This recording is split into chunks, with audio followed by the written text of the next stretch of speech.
So you may have seen recently that some very clever people over on Reddit managed to get some data from Arena that isn't really meant to be public, that kind of gives away some of the details behind the scenes that work with matchmaking, which might just be for Brawl or possibly for Standard as well. So let's have a look at the data they've revealed and what this actually means for the matchmaking.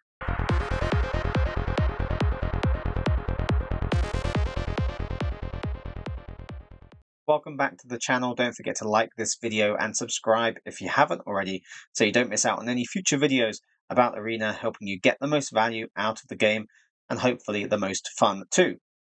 So yes, this matchmaking data was revealed basically because there was an error that happened recently, which meant that you're able to submit a deck, and having a look at the log files, if the deck was invalid because of the ranking of the deck, then you could look at the log files and you could find out exactly what rank that deck had. So according to Wizards of the Coast, matchmaking for Brawl is determined by a mixture of MMR, which is your individual rank based on your win rate, commander tiers, and deck weight or deck strength. And it turns out this data that's been revealed just basically backs that up, as if like it was common sense. We knew that anyway. Anyone who says that it's based on like what color you play specifically has nothing to back that up and is just making it up. But the question is, like, what are the commander tiers and how's the deck weight worked out? And then it helps us break down the matchmaking a bit more, so maybe we can decide how to build our decks differently. Now, we assumed that weighting might have been based on something like the number of rares and mythics versus commons and uncommons or something like that, because we had nothing else to go on. But it seems that each card is actually just given a number, and those numbers are added up, and when you add them all together, that is the deck strength. So for Brawl specifically, you also have the commander tier or commander strength, and the commanders are given a rating which I think is meant to be normally between 0 and 1,800, but some commanders, instead of having 0, were given minus 360 instead, and that's how this whole error came about, because you can't have a minus deck strength. And then the individual cards have a rating between 0 and 45 in general, with a couple of exceptions. And if you add that together for a deck, you might get an extra maybe 3,000 points added to your deck strength, which means the total deck weighting in Brawl might be, as historic Brawl, might be somewhere between 0 and 5,000, roughly speaking, just to make the numbers simple. So one thing you could do with this data is you could have a look at the commander you want to play, if they are at a higher ranking and there's maybe a lower ranked commander that's in the right colors, that does something similar, or maybe if you don't necessarily rely on the commander too much and you just want those colors, you could pick a lower tier commander, something at the 0 or minus 360 ranking, and then you could reduce your deck weighting by somewhere between, 1,000 points, 1,800 points maybe, which isn't nothing. That makes a difference. If your total ranking is somewhere between 0 and 5,000 and you go down 1,000 points, then you're going to be matched against opponents more often that have a lower ranking as well, which in theory means your game is going to be a little bit easier. Or you could even look at the cards you're adding to your deck and choose lower powered cards on purpose, which also reduces the deck strength overall. But if you have a lower powered deck, you're also going to be easier to beat, which is why it would probably match you against someone else who's also a bit easier.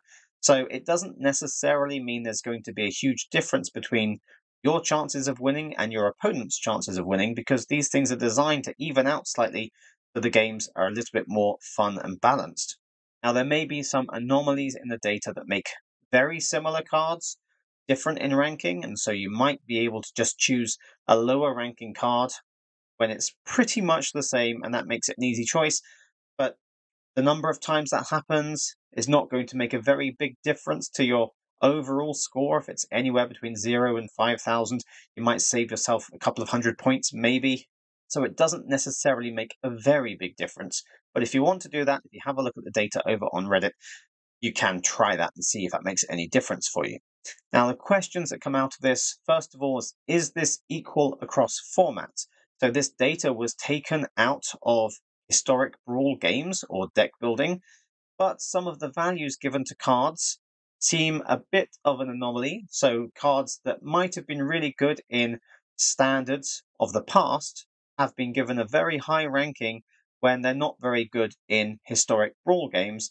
So there's no reason for them to have a high ranking when you're building a deck for Brawl. So maybe these figures were given to the cards because they were very powerful in standard at the time. Maybe this data is actually shared when you're building a standard deck as well. Now, I have seen someone that suggested that standard Brawl and historic Brawl have different values, or at least slightly different values. So it is possible that it is adjusted between different formats, but it's also possible that it's not. So we don't know for sure at the moment. This also means that the cards that were really good in standards of the past that are now no longer in standard being rated highly and not made lower like they should be if they're no longer available in standard means that this data might not actually be updated very often.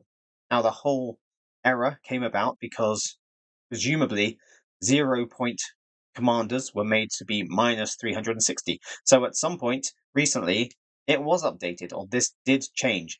So it might not be that it never changes. And obviously, when new commanders come in with new sets, new legendary creatures and everything come in, they have to be assigned a rank at some point. So it is updated to some extent, but maybe some pieces are just missed out. And I would expect that now the data is public, Wizards will probably have a closer look at that data and change some things if they need to, based on what people do now with the information, and if there are some things that should have been updated before but were overlooked.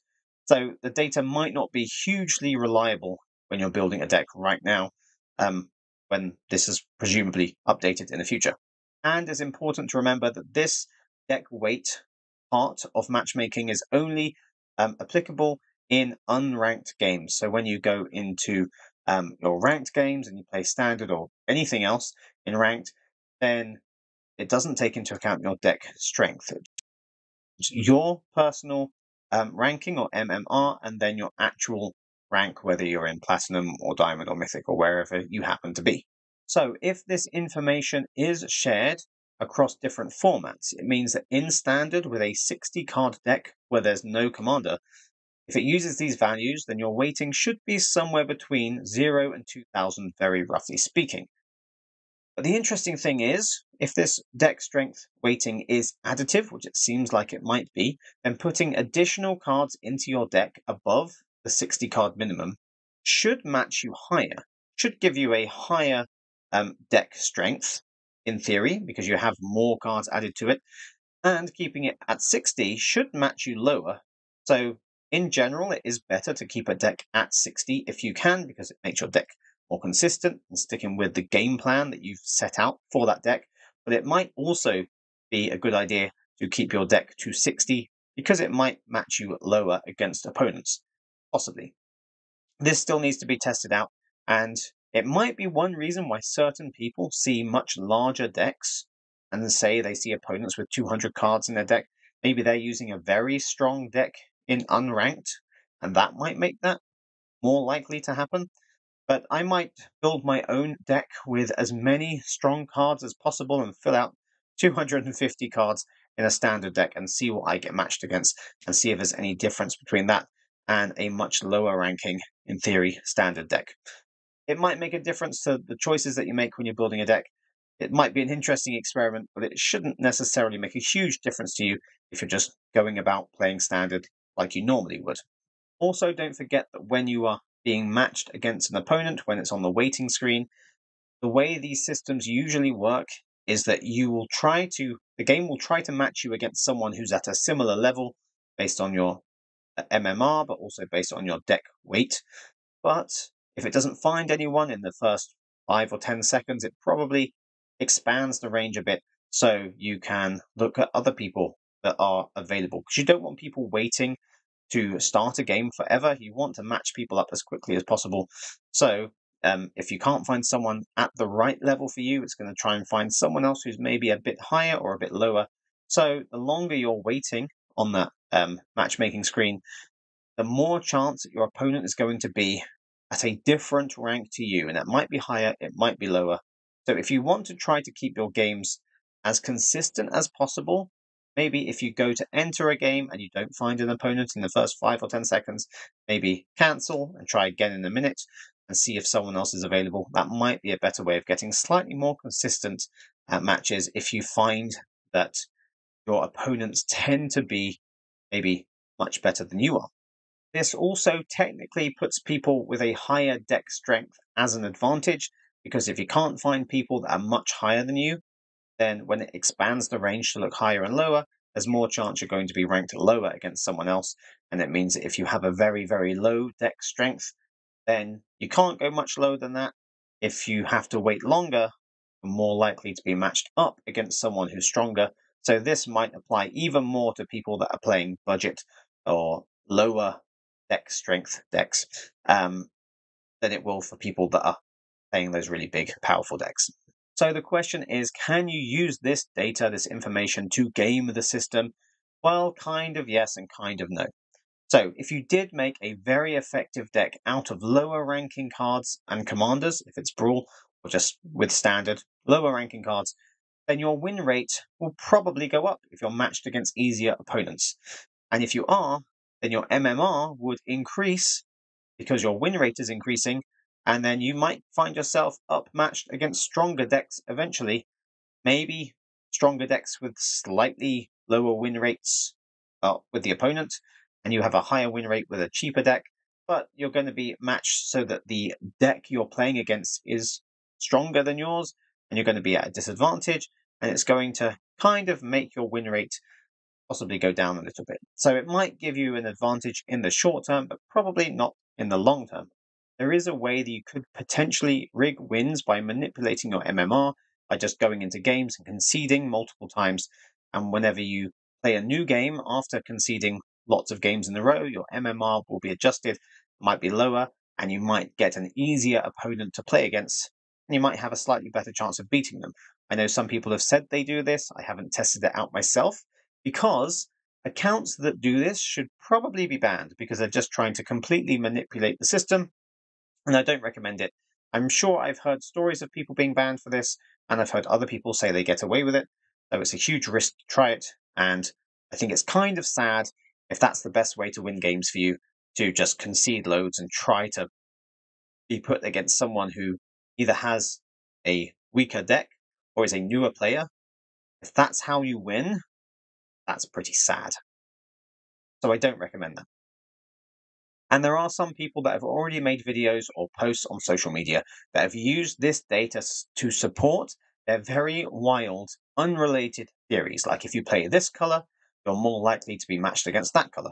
And the ranking data doesn't take into account color. It doesn't say anything about card type or specific cards. It just gives them all a number and adds those numbers together.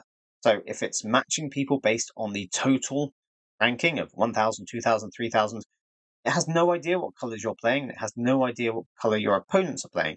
So it can't specifically match you against a certain color for whatever reason it would want to even do that. It's not even really possible. There are some people that have claimed that you always get matched against advantaged opponents. So if you're playing life gain, you're never going to see an aggro opponent because your life gain will keep you alive and you are advantaged against that aggro player. And then if you change your deck to not include any life gain, then you will see aggro players. The problem with this is it makes absolutely no sense when you take into account your opponent is also a player. So if you're an aggro player, do you only ever get matched against people that don't have life gain? Or does it happen sometimes and other times it doesn't happen?